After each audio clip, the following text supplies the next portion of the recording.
Nerdiest Prime. Hi, welcome to Nerdiest Prime, where we are reviewing every episode of Star Trek Discovery Season 5.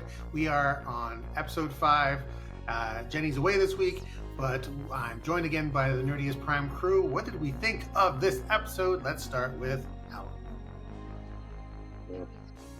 I hate to be a downer, but this one was kind of mediocre across the board. What is that? That is a wormhole. That's what we have to pass through to get to the next clue. How are we doing, Book? Hang on! We're on this quest to find the thing that created us. Could have just said hello. We have the clue. That could kill you right now. That's a choice. I hope you'll make a different one. Again, last week was one of my favorite Discovery episodes, and this one was like a wheel spinner. Didn't really add much. It was another bobble show that wasn't as good as last week's bobble show. And I thought with 10 episodes we wouldn't have this kind of filler stuff. But here we are. It's typical Discovery. Just stop everything and do nothing for an hour. So, yeah. Wasn't that impressed with this one. Namir. I'm going to surprise everyone and say I kind of liked it. Bizarrely, I know I don't understand it myself. I really don't. I have no idea. I just don't get it. I was pretty sure I was going to dislike it, and then I just kind of relaxed and I started watching it. And I was like, oh, this is actually, it's okay. And again, it's like comparing it to the other Discovery episodes. You know what I mean? So it's like, like Luckas said, this is like a Discovery 7. So this is a Discovery pretty good. I don't know why. I just liked it. I've always liked, for some reason, I like the L'ak and Moll. L'ak and Moll, right? Yeah. Yeah. L''AK. Lock. Yeah. Lock. I don't know. It doesn't matter. I kind of like those two characters. I think they actually they're believable as a couple, and they've got good chemistry. And I've never thought that Burnham and Booker had really good chemistry between the two of them. So it's nice to see the L'ak and Moll characters actually have that. It was good I enjoyed watching some of their backstory. That was a lot of fun. And I liked seeing Rayner as, in the captain role a little bit. On Discovery. So I don't know, just this episode just felt okay to me, which is odd, but the thing is, if this is the peak of the season, then that's bad, because it's still not a great episode, but it's like a watchable okay episode. Yeah, I saw the trailer for this episode and I got really excited. I don't usually get excited to watch a Discovery episode, but this one I was like, oh, the Enterprise is going to be in it, and there's going to be a wormhole.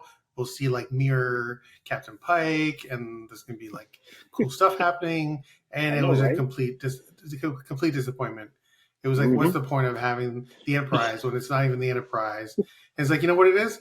They have an empty set across town that they can drive to, and that's what they just use, the empty set. They're like, well, Strange New World isn't filming right now, so let's just go to Miss Saga and save some money. And I thought it was really disappointing, but we can get into the details of it. Well, I had no expectations of the episode because I didn't watch any trailers. Maybe that was our problem then. Preconceived notion. Well, I understand what your whole thing is. You just like pretend you're going to the proctologist. You just kind of relax into it. Totally. Yeah, that's it. I like this. It's not so bad. No, exactly. It's gonna happen no matter what you do. You might as well try and enjoy it. Make sure there's a lot of lube and and then you just sit back and hopefully there's no cancer.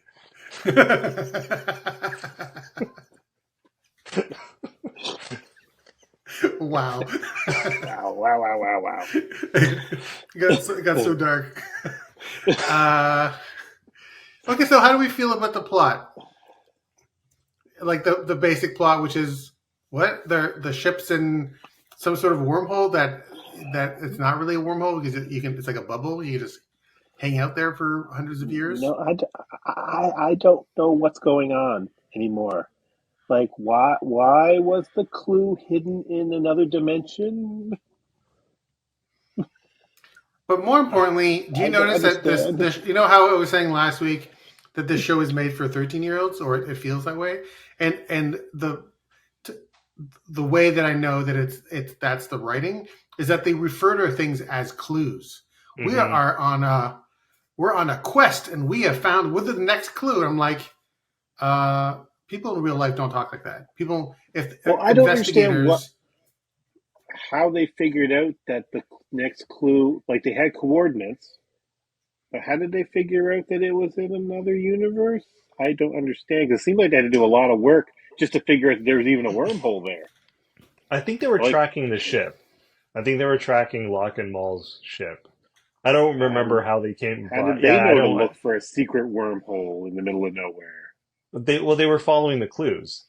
The I guess the Well, what last clue? clue, the whatever the last clue was that gave them the coordinates. Because they both had the last clue, right? So the last clue But gave them like a set of Discovery got coordinates. there, and they said, "There's nothing here," and they kind of just resigned themselves to that. Well, maybe something was, No, no, no. you know. They got there and they were like, "Oh, there's nothing here, but this is strange. There should be something there." And then they did some sort of magic scan, and then the orifice, the opening and closing orifice appeared. like V'ger's Yeah, anus. It was Vita's Yes, like, anus. that's Yeah, right. I was was very thinking the weird. same thing. I was like, "That's a weird callback."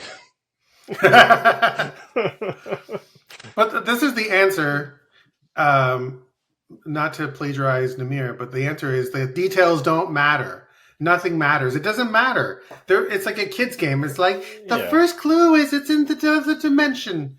yeah. Oh my god, this is the way how we save the future. But And usually there's everybody talks like like a this all cryptic the time. riddle or something that they got to decipher. It just Yeah. seems like they just had to realize out of the blue that it was something they'd never seen before, which made no sense to me. I'm like, why would Yeah. like it felt like there should be a motivation to find this thing, not just kind of just sit there and think about it for 20 minutes. You know, you know And what's going then to happen?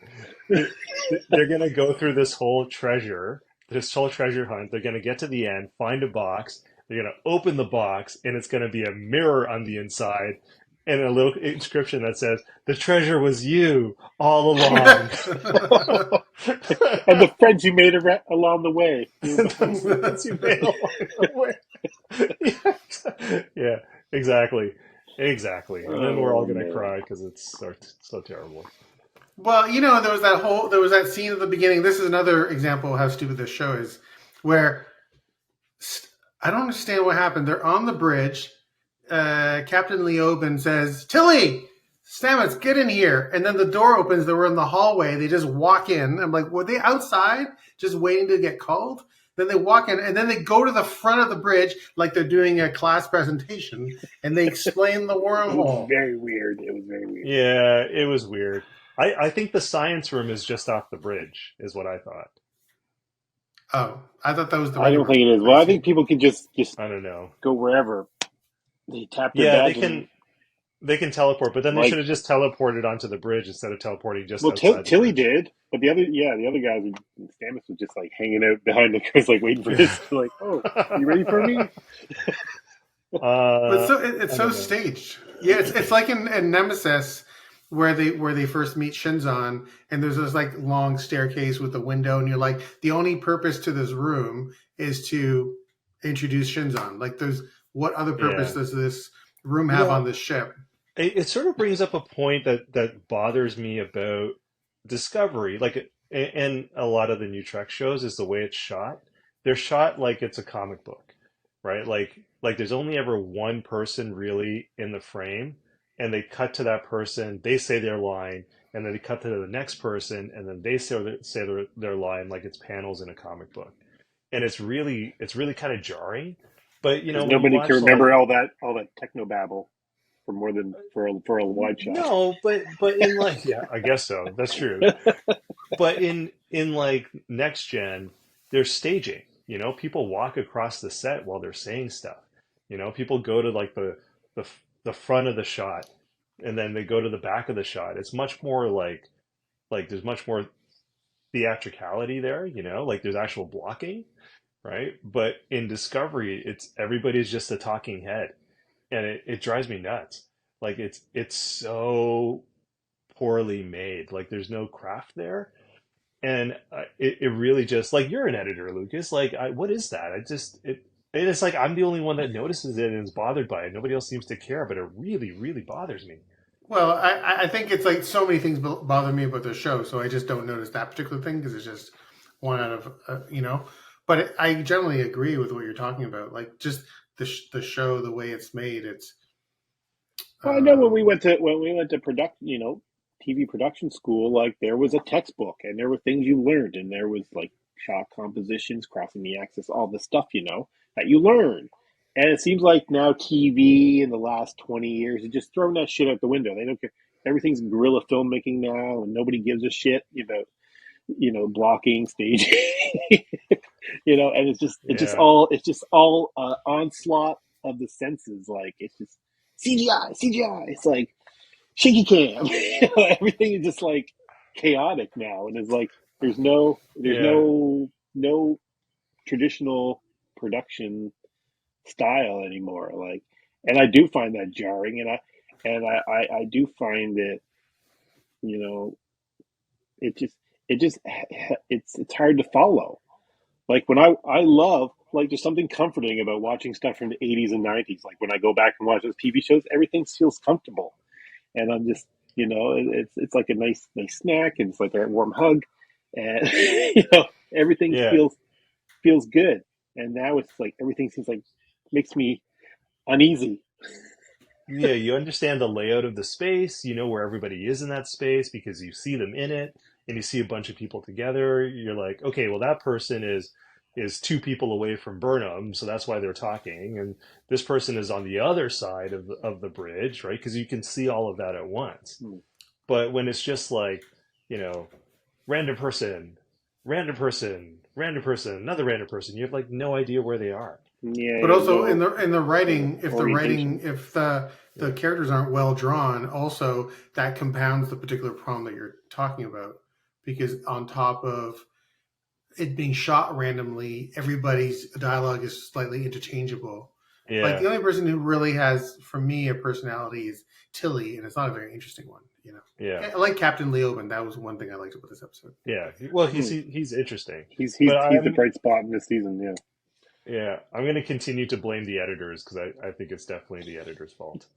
It's somebody that's part of your ilk, Lucas. I think that the editors can only do so much with what's shot. Oh yeah. Well, they probably have a committee of people with notes too. Well, it's it's interesting because I was just thinking more lens flare. More flames.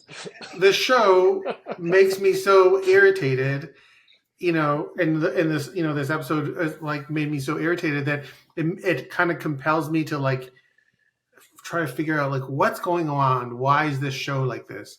And I did some research on Alex Kurtzman and Michelle Paradise, and then it all like made sense. I was like, oh.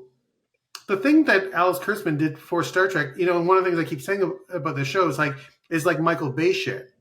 And the last thing he did before Star Trek was the 3 Transformer movies. He literally did Michael Bay shit. And what he did before that was Hercules with Kevin Sorbo. So those are that's his resume before he did Star Trek. So that's why it sucks. And then Michelle Paradise didn't do a whole lot at all. Like she did some short films, and I think she was on the writing staff of a couple of shows. And now it's all making sense. Oh, this is not, Theodore Sturgeon. No, I'm not going to try to. Theodore Sturgeon? Surgeon. Yeah, this is not. Theodore Sturgeon. Theodore Sturgeon. What is the name of the writer? Theodore Sturgeon. Like the there fish. We go. Or Harlan Ellison, or this is not who's writing these shows, No. Or even Michael Piller or Roland D. Moore or Brandon Baraka, Yeah, it's a good point. Like I don't know. I don't know what to say. Like it's. I think you need to have genre writers that are interested in writing science fiction, writing these shows. I will say I've been looking at a lot of the writing credits for this season so far, and a lot of these episodes so far seem to be like first time writers. I mean, they've been on like the Discovery writing staff or story editors or whatever. But as for writing, writing credits written by, like it seems like this season, a lot of the people writing it are like the first time actual doing the full screenplay. Yeah, So, I think it's because they're cheap. Like I think it's because they can afford them, which I right? think is why Especially since it also has like a different flavor. Like some of them are like way better than what I'm used to, and then some of them are not as good or just as bad. And you're like, well, yeah. But the problem is Alice Kurtzman is the executive producer, so that's going to be your ceiling, right? Hmm. Like right. say Yeah. what you will about Rick Berman, he wasn't perfect, but you know he had some idea of what made a good story, what made good television. But the first J.J. Abrams Star Trek was not a bad movie, right? Like I it was I fun to I, watch. mhm. Oh, it was fun to watch, and it was written fine. Like It it was wasn't fun, but it amazing, wasn't but it it's wasn't what you want out of Star Trek. But it was fun. Like it was a fun science like space adventure movie. But at the end of the day, yeah, it was kind of a little shallow. You know, yeah, I guess so. But he also, long. worked on other shows. Like he did Sleepy Hollow with oh, you know what it is? It's because he's not with his writing partner. He's not with Roberto Bob Orkey, Baborki. Yeah, Bob Orkey. he's not with Baborki. It's just him. So I think like when he's by himself, maybe Right, but he's not also as he good. was surrounded by other people when he did those other movies. Now he's the boss basically. Yeah, but what I was gonna say is Sleepy Hollow, which is him and Baborki. It's not bad. It's actually pretty good. You talking about So the Tim Burton Sleepy Hollow? yeah, they made a TV show out of it. Yeah, I Oh, forgot okay. about Not that out of TV show. Tim I Burton's. never watched it, but yeah, it It's lasted good. for a bit of time. It's actually surprisingly good. So what are you saying? I don't know what I'm my, saying. my theory is out the window. No, what I'm I'm saying just is that there's like there is some evidence that he knows what he's doing. He just does. It's not apparent with Star Trek, which is too bad because I think it's just like maybe it's too much, right? well, He's I starting don't to follow know. Star Trek. It's crazy. I mean, Strange New Worlds I enjoy, so, and I guess he's the executive producer on that. So I don't know. I don't really understand what the difference is between those two shows. Like Well, why Discovery is so bad and Strange New Worlds is pretty good. You know what I mean? I don't know. I think they just gave up in Discovery. They were probably just like, whatever, do whatever you Well, they want. I got don't they got care. a fantastic cast with Strange New Worlds too. Like that is a well cast show. This is like a mixed bag on this show. Like we got some real. They don't play the strengths. There's not enough Tig Notaro. There's not enough Doug Jones this season, and those are some of their strengths. And they keep trying to introduce. I mean, we got Rayner, who's great, but then they keep trying to introduce some new people. Like there's a new Helm team, and I'm like, I don't know, I don't care about Is these it a new people. Helm team? I didn't even notice. Yeah, well, for some reason they like Owo and Detmer, who were like the Navigator Helm team for like 4 seasons, and then like the premiere is like for some reason they're just not there, and then they just kind of explain them away, like, oh, they're going to take the Enterprise back to wherever. And I'm like, what? I was like, and then we got these new people. I'm like, Yeah, who are these people? Why their are you throwing us new contracts people ended. at the end of the show? Why are we getting new people? I'm like, we don't need these.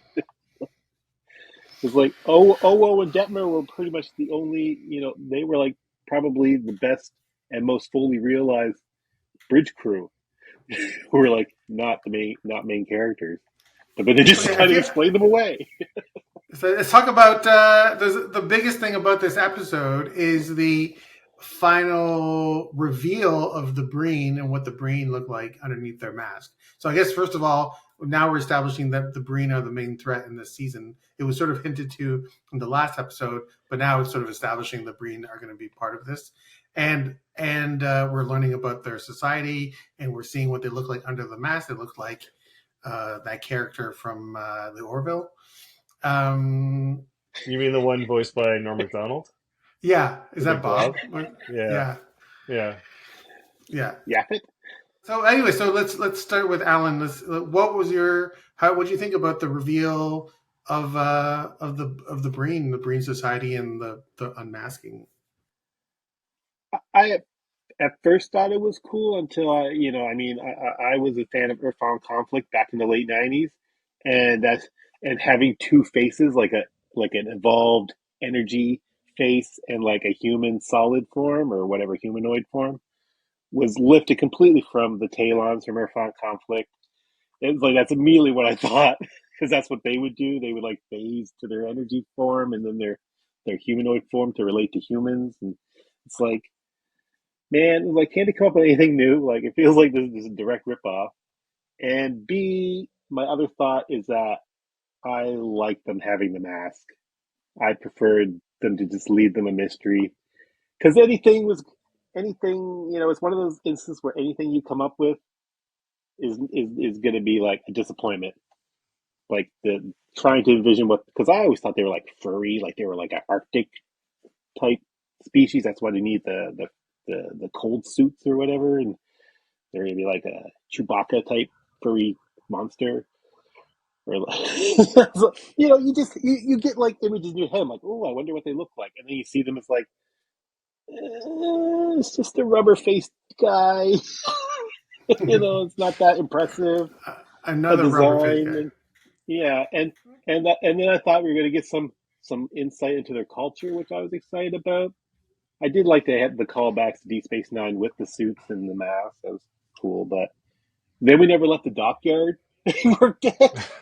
Like their whole romance was at the dockyard. I'm like, really? They built a whole romantic relationship just meeting each other at the dockyard? Like that's our insight into Breen culture is just what their spaceport dockyard looks like with some cargo containers. It was It wasn't exciting. it was forbidden love, Alan. They couldn't leave the dockyards in case they were caught. But I was like, did they ever go anywhere and have relations, or just there at the dockyard behind a cargo container?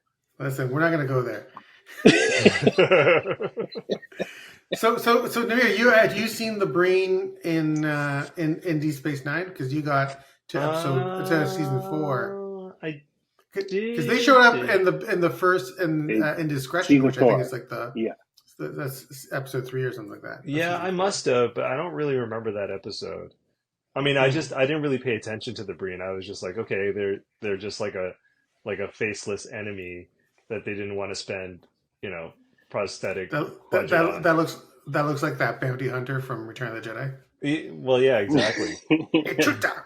Yeah, and I was like, well, oh no, he has a thermal detonator. I was like, oh, we're never gonna see these people ever again. Why should I care? And then it turns out that they're in. Oh, you know what would have been great is if they took off their mask and they all looked like Carrie Fisher. I would have liked that better. Yeah. Well, so I didn't really have an opinion. I thought it was an interesting, I guess it was an interesting twist that Locke was Breen. I thought that was fine. I liked seeing those flashbacks. I thought that was an interesting kind of side story, or a B plot. And it makes me kind of interested to see more about their culture. But it's just like another, Uber war based, race, right? Like it's not anything new. We've kind of seen this all before. But the only thing I kept thinking every time I saw the dockyard was Tron. I was like, no, this guy's in a computer. Why is everything glowy? Why is everything neon? What's with all this Everything's neon in Star Trek now. Have you noticed? Yeah, exactly. Especially the bridge of the Enterprise. Like everything was covered in neon. I was like, why would you have neon there? It doesn't make any sense. It's futuristic. Retro futuristic too. I don't know. Neon's been around for a while. Well, and I've always liked the Breen. I liked them in Deep Space Nine, and I'm always happy to see more Breen. But I guess, I'm with you, Alan. I kind of imagined, based on what they had talked about in Deep Space Nine, that they were furry, and I think there are not a lot of furry aliens in Star Trek, so that would have been like a nice difference, like some nice feathers or some nice fur or something. That'd be cool. But ultimately, whatever they were going to show is going to be a little disappointed because, of course, the imagination is better than the actual real thing. So to some extent or the other, like I wasn't that invested in like what the Breen looked like, but I think what they did, how they did it, was totally wrong. Like they took all the suspense out of it because they had already shown L'ak, so you already knew what the Breen looked like as soon as you realized he was Breen, and then he had his helmet on, and there was that whole scene where he takes off the helmet. Well, I don't care because I know what he looks like already. There's nothing. You're supposed to care about her that she's seeing him for the first time, but it could have been way more interesting if suddenly the Breen had shown up and you're like, it's the Breen, and then they take off the mask, and then you realize, oh my god, they look just like L'ak. Oh, L'ak is a Breen, like something more like that. But it's like in the writing, they kind of like made it the least suspenseful and interesting way possible. So that was sort of like the disappointing part. Yeah, that's a good point. I don't know why they did that. That seemed like a weird. There's no like this. That's the problem with this show is that there's never any tension that's ever built up, right? It's like it's always like it's really easy to. You don't have to work in any interesting way as an audience to enjoy the show. Like it's like designed to watch while you're doing something else. But Like yeah, exactly. Yeah. It's not going to challenge you in any kind of way. no. And then also the everything that everybody says is obvious in Pat and just reinforcing what you're seeing on screen or what somebody else has said. Yeah, and it's totally wrong because people like watching interesting, complicated TV shows. Like those types of shows do really well. Fallout Mm-hmm. is one of them. Shogun it just finished, and that's an amazing show, but it really forces you to pay attention. It's doing like everyone loves it. It has a huge audience. So I don't know Well, who's making those decisions. Well, it's a good point that you're making, and I know I'm kind of hard on the show, and it makes me angry, and I think the reason it bothers me is that I kind of go like, well, why does this bother me so much? Like, okay, the show can suck, but why do I get angry? Like, why does it make me upset? And I go, oh, it's because the reason that I like Star Trek is that it presents a certain kind of world and certain kind of way, like intellectuality and way of thinking, and that's what I enjoy. I enjoy having to operate on a certain level or interfacing on a certain level. So they specifically said the mirror universe in the show, and I was like, and that's the first time I've heard them refer to the mirror universe as the mirror universe. Is that something that I thought that was just like what we called it, but do they call that in universe? They do, yeah. They do called it now, down yeah. the first, yeah. Yeah, ever since they went to the 32nd century, like they're aware of the mirror universe being existing, alongside. But it's only in Discovery that they call it the mirror universe. Yeah, Because anybody else would just call it an alternate universe or an alternate something. I Yeah, that's a good don't know if point. they called it the mirror universe. No, I think they did. They did in season 2 when they were in the past. But like the Federation is aware, like it's public knowledge that the Terran Empire exists. But why would they call it the mirror universe? Like we call Like it the mirror universe because of the episode is called Mirror Mirror, and it was the idea in Mirror Mirror is that people were the mirror of the other. But why would they in the Star Trek Well, universe call it I the think mirror they universe? acknowledge in Discovery that there's like a connection between our universe and the specific alternate reality. Like this, like we're tethered to it somehow. Is it like rather is than it like just rather than say like parallels where Worf was like going to different quantum realities or whatever. hmm, But yeah, that's But I interesting. don't understand what's the if people are going to the mirror universe in the past before TOS, then how come Captain Kirk doesn't know about the mirror universe by the time Mirror Mirror happens? Because Discovery went to the mirror universe. Before, and so did oh, Enterprise. you missed the ridiculous season 2 finale where the Federation erases all information about Discovery, and it never existed. Oh yes, I did miss that Right. episode. Which is totally ridiculous because of like the interaction with people. What you can't just say the ship never existed and these people never existed. Really? Is that what happened? I don't remember that. Wasn't that There, the there Red is a scene Angel at the end of season? at the end of the Red Angel season. They meet with like Section 31 and the head and Starfleet admirals, and they all agree that they're going to cover up the fact that Discovery existed, had that futuristic sphere data, and it was ridiculous. That's why I said Hmm. Discovery season 2 kind of fell apart at the end. You It know made what? no sense. And Spock was sworn to secrecy, and that's why he never talks about Michael Burnham in the original series, because he does not acknowledge that he knows her or of her. Right, because they erased her. Yeah, Oh, it that's makes so no funny. sense. You know, I just realized what they should have done with this show that would have made it like 100 times more interesting. The show should have just been about a ship from, whatever what century are they originally from? The 22nd, 23rd, 23rd, yeah, 23rd. before 10 years before Kirk. Okay, It's supposed to be 10 years so before it Kirk. should have been an old ship from the 23rd century that somehow gets transported to the 32nd century or wherever they end up, or the 30th century, and that should have just been the show. But they still have to stay And on that their would have been old fine. ship, and they still gotta and they have to deal with this 1,000 years in the future or whatever, and that's the show. That's it. It would have been awesome. That I would have loved to have seen that because everything is new to them. They can do whatever they want. It's the future. You can still do the stupid burn thing, but the show Well, that's never what they really did. under. But the show never really understood what it was supposed to be about, Yeah, I right? mean, Like, you could totally go with that concept if you ignore the first two seasons and just go into season three. I'm like, oh, here's an old ship that was transported 900 years in the future. But then they didn't really do a whole lot with that concept. They just immediately kind of it's like the Maquis on Voyager, where it's like you set up this interesting conflict between the crew, but then by episode two or three, they're like all friends it's, and we know everything. It's like they went it's to the a 32nd yeah, century, and all of a sudden they're experts in how to use all this new technology and the programmable matter. And I'm like, yeah, nobody misses their life or family from the past. yeah. Everybody's just That's like, hey, we're not in the future, oh and we know how man, to do everything. that's so true. What do you guys think about the Booker in this episode and the relationship with them between Booker and Groot? No, Mott. No, Mall, Maul. Yeah, Maul. yeah.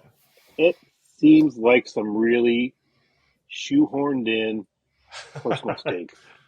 It doesn't like it just kind of is something they made up. It's like saying Burnham was Spock's sister.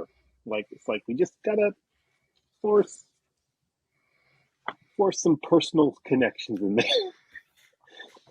and really shoehorn it in. Because yeah,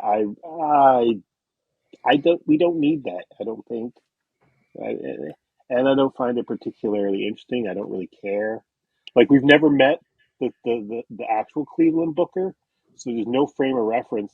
Was he a good dad? Was he a good mentor? Was he anybody? Like, I don't know what this guy was like. It's just these people talking about a guy I've never seen, and I don't care. Namir, what about you?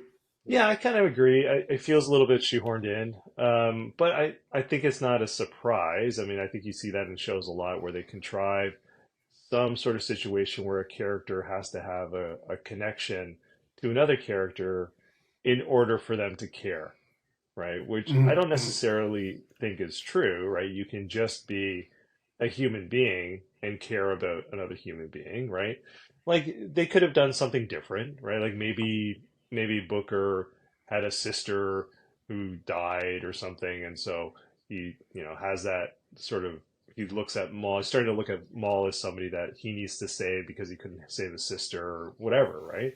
That to me would be a little bit more believable because it doesn't it doesn't require this weird contrived situation to occur, right? Like what are the chances in the entire galaxy that those two have this connection. It's just crazy.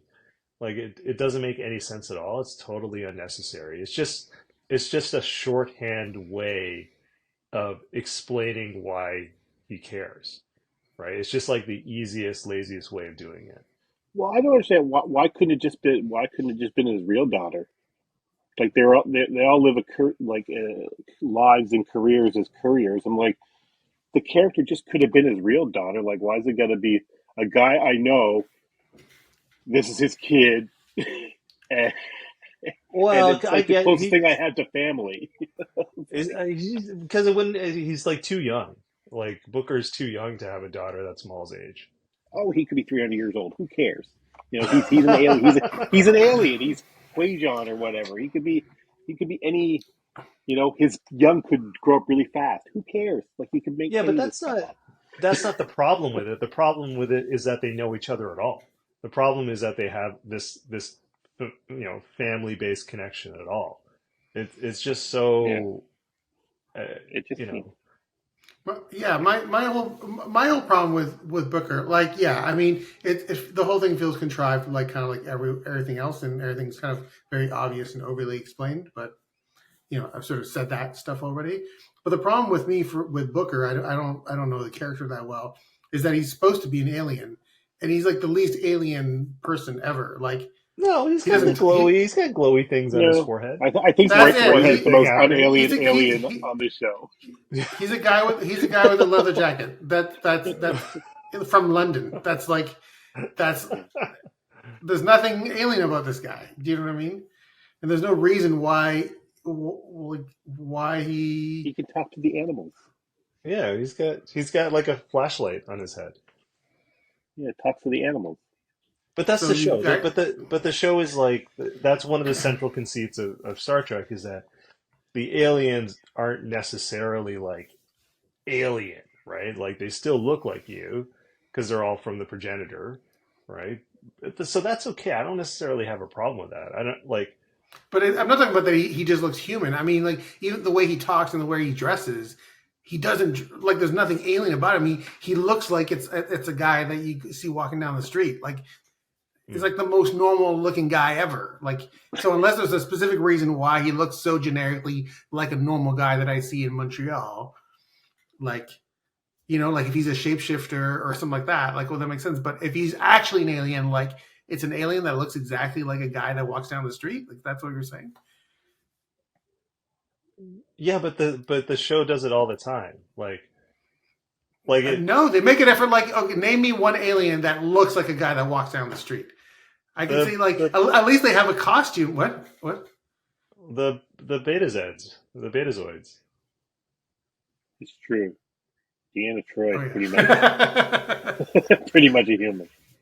Yeah, like it happens all the time. And they go to the original show. They would go to these planets where it's like the Western planet, and they're all aliens, but they just All look the human. Bajorans.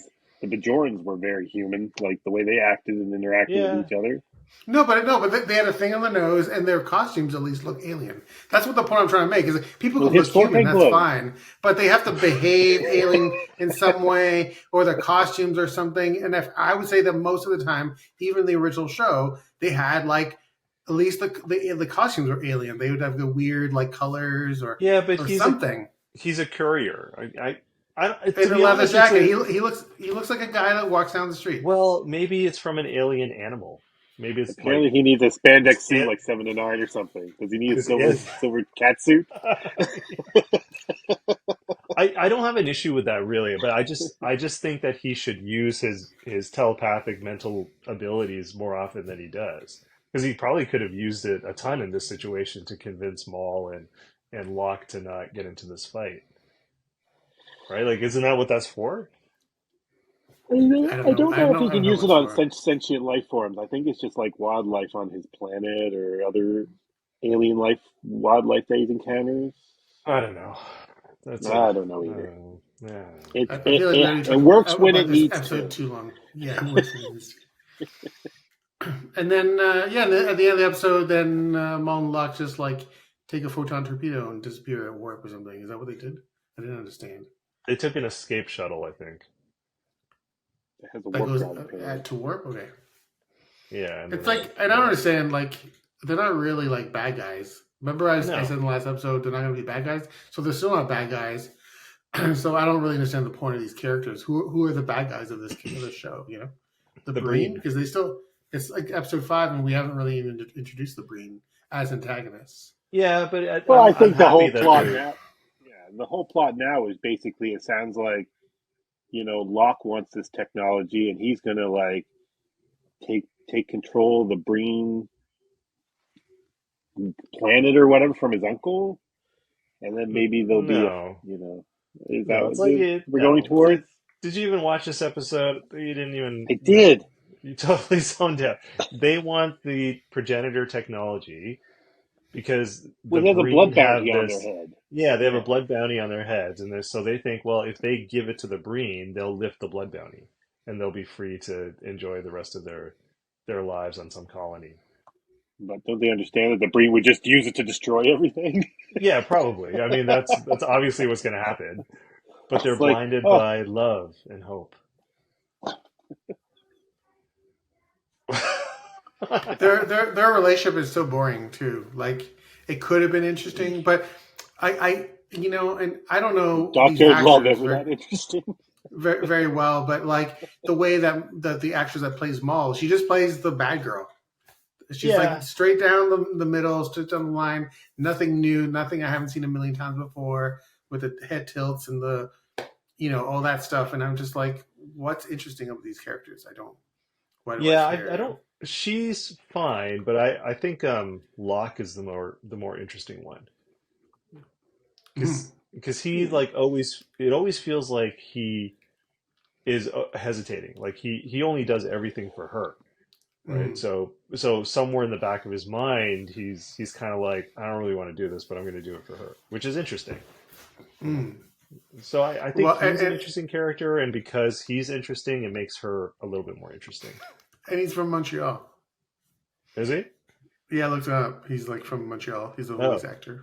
Yeah, you know what? He plays a main character in this game that just came out called Starfield, which I've Okay. played, and I'm like, oh, I recognize that voice, and it's he plays a character called Samco. They were hyping up this episode, and nobody wanted to talk about spoilers and interviews or anything. And you saw that it was going to be the I.S.S. and it's like an alternate Enterprise, and you're like, oh, the clue is going to have some connection to the Mirror universe, and we're going to see Mirror Pike or Mirror Spock with the goatee, Ethan Peck with a goatee, something. And we saw nothing. Like it just ended up like, oh, they just went to the Enterprise because, like you say, it's a set that was nearby. And it's completely empty. And I'm like, and then they have a little story about Spock being murdered or assassinated, and Saru, guided a pilgrimage to the Prime universe. And I'm like, oh, it would be cool to see any of that. They were just like, we just read it on this storyboard or whatever it was in the transporter Yeah, room with the camp chairs and cots. I'm like, what is this place? yeah, Like, what was the law?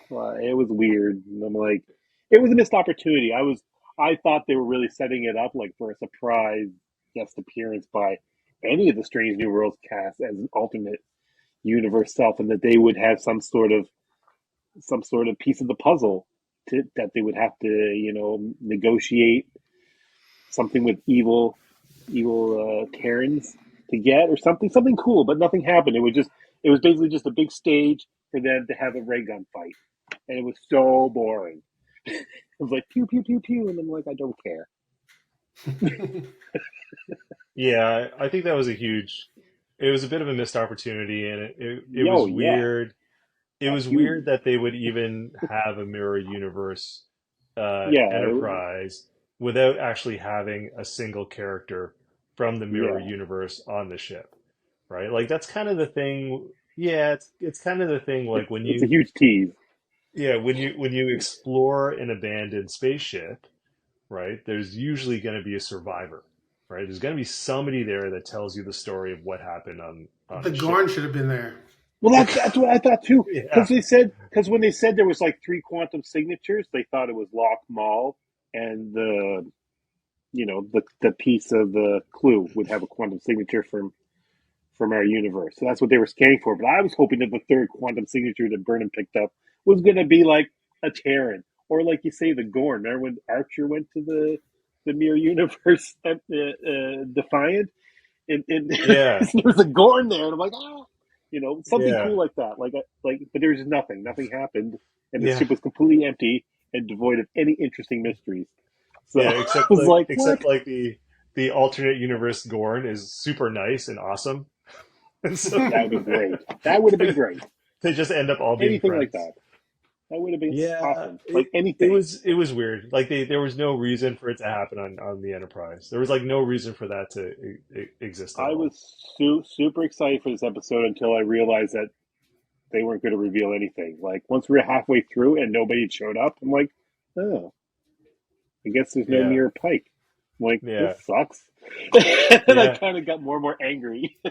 Even This is like a why this is mirror pointless. Saru like would be Anything, okay. yeah. Like Saru But with a yeah. little goatee, that would be incredible.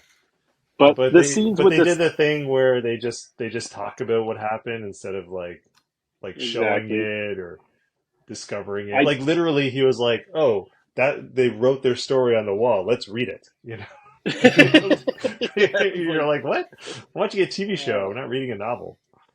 but I say like Lucas mentioned earlier, the bright spot in this episode was Rayner again, just dealing with the science staff and like, give me I a love when solution he in like said 10 words. he's like, okay, it was like more. Okay, I get it. More words. Blah blah blah. Go. Yeah, Like, yeah, the like, stuff with him was great. So that was my one positive of this is like I like the scenes with Rayner again. yeah. But he's like the Thank worst God he was manager. there. He's the worst manager ever because the science team is like, we're going to do this I option know. or option number two. He's like, okay, do more of that option. And they're like, okay, that was like totally useless. He does Thank you remind you of for, a bad manager at your job where it's like make it quicker, make it better, yeah, make exactly. it cheaper. And cheaper. Yeah, exactly. Yeah. Exactly. Do more stuff and then also come in on Saturday to do these Yeah. TPL I reports. promise you'll get a pizza. Or in this I case, some sort promise of you'll get a Kellerin pizza. potato mash why don't you with just some go sauce. ahead and come in on Saturday? Yeah. I'm Oh going to need you to yeah, go ahead and come in. yeah. What it was so Namir, let's start with you and tell us your final thoughts about the episode and your rating out of 10. Yeah, so for Discovery, I'm gonna give it my ratings have been pretty low. And I actually kind of was fine with this episode. Um, it didn't bother me too much that there was no alternate, um, mirror universe characters in it, because I wasn't even expecting that part of the episode anyway, because I didn't see any of the trailers, so I wasn't invested in it. I had no expectations. I had very low expectations, so it I liked the stuff with Maul and Locke. I don't mind their characters so much. I think they've got an interesting relationship. It kind of made the show watchable, the episode watchable. Rayner, I liked Rayner. He's always great. Um, there wasn't a lot of, there was still Burnham and Booker, but not a lot of them, comparatively. So that made the episode a bit better.